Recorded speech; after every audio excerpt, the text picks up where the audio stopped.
समुद्र मंथन कथा। एक बार की बात है, शिवजी के दर्शनों के लिए दुर्वासा ऋषि अपने शिष्यों के साथ कैलाश जा रहे थे।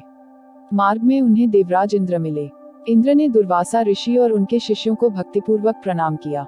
तब दुर्वासा ने इंद्र को आशीर्वाद देकर विष्णु भगवान का पारिजात पुष्प प्रदान किया। इंद्रासन के गर्भ में चूर इंद्र ने उस पुष्प को अपने ऐरावत हाथी के मस्तक पर रख दिया। उस पुष्प का स्पर्श होते ही ऐरावत सहसा विष्णु भगवान के समान तेजस्वी हो गया। उसने इंद्र का परित्याग कर दिया और उस दिव्य पुष्प को कुचलते हुए वन की ओर चला गया। इंद्र द्वारा भगवान विष्णु के पुष्प का तिरस्कार होते देखकर दुर्वासा ऋषि के क्रोध की सीमा न रही। उन्होंने देवराज इंद्र को श्री लक्ष्मी से हीन हो जाने का शाप दे दिया। दुर्वासा मुनि के शाप के फलस्वरूप लक्ष्मी उसी क्षण स्वर्गलोक को छोड़कर अदृश्य हो गई। लक्ष्मी के चले जाने से इंद्र आदि देवता निर्बल और श्रीहीन हो गए। उनका वैभव लुप्त हो गया। इंद्र को बलहीन जानकर दैत्यों ने स्वर्ग पर आक्रमण कर दिया और देवगण को पराजित करके स्वर्ग के राज्य पर अपनी परचम फहरा दिया। तब इंद्र देवगुरु बृहस्पति और अन्य देवताओं के साथ ब्रह्मा जी की सभा में उपस्थित हुए।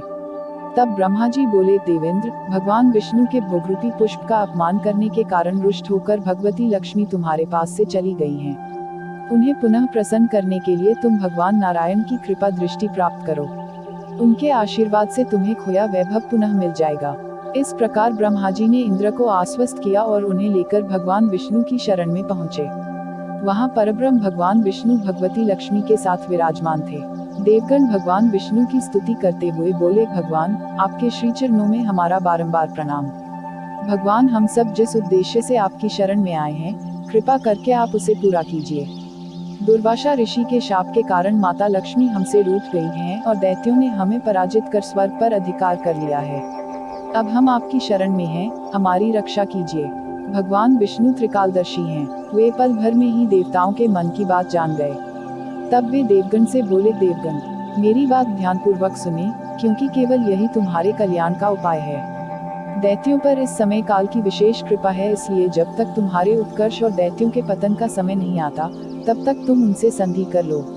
क्षीरसागर के गर्भ में अनेक दिव्य पदार्थों के साथ साथ अमृत भी छिपा है। उसे पीने वाले के सामने मृत्यु भी पराजित हो जाती है। इसके लिए तुम्हें समुद्र मंथन करना होगा। यह कार्य अत्यंत दुष्कर है, अतः इस कार्य में दैत्यों से सहायता लो। कूटनीति भी यही कहती है कि आवश्यकता पड़ने पर शत्रुओं को भी मित्र बना लेना चाहिए। तत्पश्चात अमृत पीकर अमर हो जाओ, तब दुष्ट दैत्य भी तुम्हारा अहित नहीं कर सकेंगे। देवगण वे जो शर्त रखें, उसे स्वाकीर कर लें। यह बात याद रखें कि शांति से सभी कार्य बन जाते हैं, क्रोध करने से कुछ नहीं होता। भगवान विष्णु के परामर्श के अनुसार इंद्रादि देवगण दैत्यराज बलि के पास संधि का प्रस्ताव लेकर गए और उन्हें अमृत के बारे में बताकर समुद्र मंथन के लिए तैयार कर लिया। समुद्र मंथन के लिए समुद्र में मंदराचल को स्थापित कर वासुकी नाग को रस्सी बनाया गया। तत्पश्चात दोनों पक्ष अमृत प्राप्ति के लिए समुद्र मंथन करने लगे।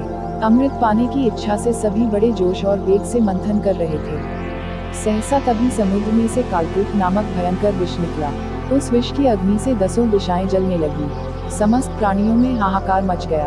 उस विष की ज्वाला से सभी देवता तथा दैत्य जलने लगे और उनकी कांति फीकी पड़ने लगी। इस पर सभी ने मिलकर भगवान शंकर की प्रार्थना की। उनकी प्रार्थना पर महादेव जी उस विष को हथेली पर रखकर उसे पी गए, किंतु उसे कंठ से नीचे नहीं उतरने दिया।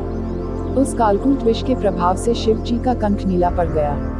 इसीलिए महादेव जी को नीलकंठ कहते हैं। उनकी हथेली से थोड़ा सा विष पृथ्वी पर टपक गया था, जिसे सांप, बिच्छू आदि विषैले जंतुओं ने ग्रहण कर लिया। विष को शंकर भगवान के द्वारा पान कर लेने के पश्चात फिर से समुद्र मंथन प्रारंभ हुआ। दूसरा रत्न कामधेनु गाय निकली, जिसे ऋषियों ने रख लिया। फिर उच्चैश्रवा घोड़ा निकला, जिसे दैत्यराज बलि ने रख लिया। उसके बाद ऐरावत हाथी निकला, जिसे देवराज इंद्र ने ग्रहण किया। ऐरावत के पश्चात कौस्तुभमणि समुद्र से निकली, उसे विष्णु भगवान ने रख लिया। फिर कल्पद्रुम निकला और रंभा नामक अप्सरा निकली। इन दोनों को देवलोक में रख लिया गया। आगे फिर समुद्र को मथने से लक्ष्मी जी निकली। लक्ष्मी जी ने स्वयं ही भगवान विष्णु को वर लिया।